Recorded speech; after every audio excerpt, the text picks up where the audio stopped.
12ویں صدی عیسوی میں جب مسلم دنیا کمزوری اور انتشار کا شکار تھی، ایک مرد مجاہد تاریخ کے افق پر نمودار ہوا جس کا نام صلاح الدین ایوبی تھا۔ اس وقت مسلمانوں کے درمیان اتحاد ناپید تھا۔ چھوٹی چھوٹی ریاستوں کے حکمران ایک دوسرے کے خلاف لڑ رہے تھے اور صلیبی افواج بیت المقدس سمیت کئی مقدس مقامات پر قابض تھیں، مگر اللہ نے ایک ایسے قائد کو پیدا کیا جس نے نہ صرف مسلمانوں کو متحد کیا بلکہ دشمنوں کے دلوں میں اپنے عدل و اخلاق سے بھی جگہ بنا لی۔ صلاح الدین ایوبی 1137 عیسوی میں تکریت کے مقام پر پیدا ہوئے۔ ایک کرد گھرانے سے تعلق رکھنے والے صلاح الدین نے بچپن سے ہی دین کی محبت، عدل و انصاف اور بہادری کے اصول سیکھے۔ اپنے کیریئر کا آغاز انہوں نے نور الدین زنگی کی فوج سے کیا، جہاں انہوں نے جنگی حکمت عملی، صبر اور سیاسی بصیرت کی تربیت حاصل کی۔ نور الدین زنگی کی وفات کے بعد صلاح الدین نے مصر میں فاطمی حکومت کا خاتمہ کیا، عباسی خلافت سے وفاداری کا اعلان کیا اور ایک مضبوط سنی ریاست کی بنیاد رکھی۔ مصر میں اقتدار سنبھالنے کے بعد ان کی زندگی کا سب سے بڑا مقصد یہ تھا کہ پہلے مسلم دنیا کو متحد کیا جائے اور پھر بیت المقدس کو صلیبی قبضے سے آزاد کرایا جائے۔ اس وقت مسلم دنیا میں شام، حجاز، یمن اور عراق کے مختلف حصے الگ الگ حکمرانوں کے زیر اثر تھے۔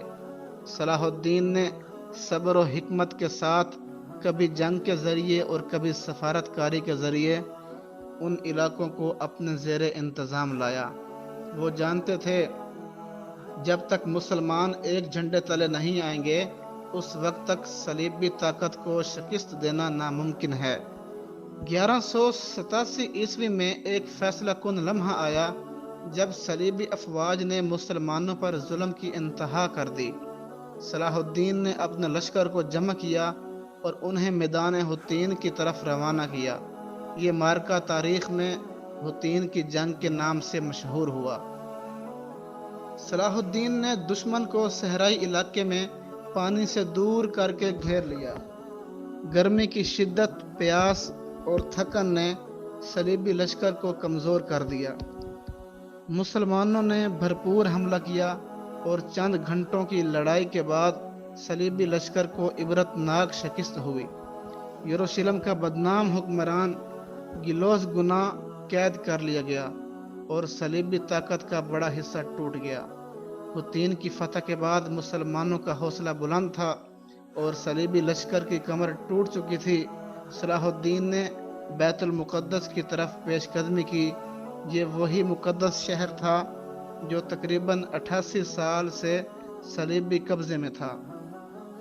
2 اکتوبر 1187 کو بیت المقدس صلاح الدین کے ہاتھوں فتح ہوا، مگر اس وقت کا فتح کا انداز دنیا کے لیے حیران کن تھا۔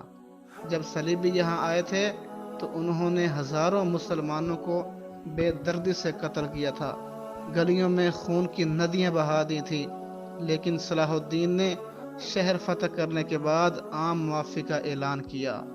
انہوں نے عیسائی باشندوں کو محفوظ راستہ دیا، عورتوں اور بچوں کو عزت کے ساتھ روانہ کیا اور جو قیدی فدیہ ادا نہیں کر سکتے تھے انہیں بھی آزاد کر دیا۔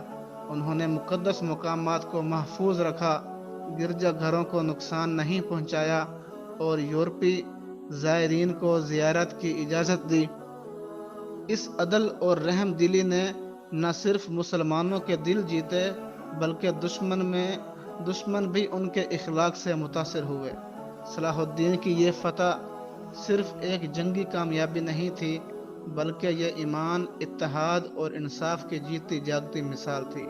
انہوں نے دنیا کو دکھا دیا کہ ایک سچا قائد نہ صرف میدان جنگ میں بہادر ہوتا ہے بلکہ امن کے وقت میں بھی عدل، رحم کا پیکر ہوتا ہے۔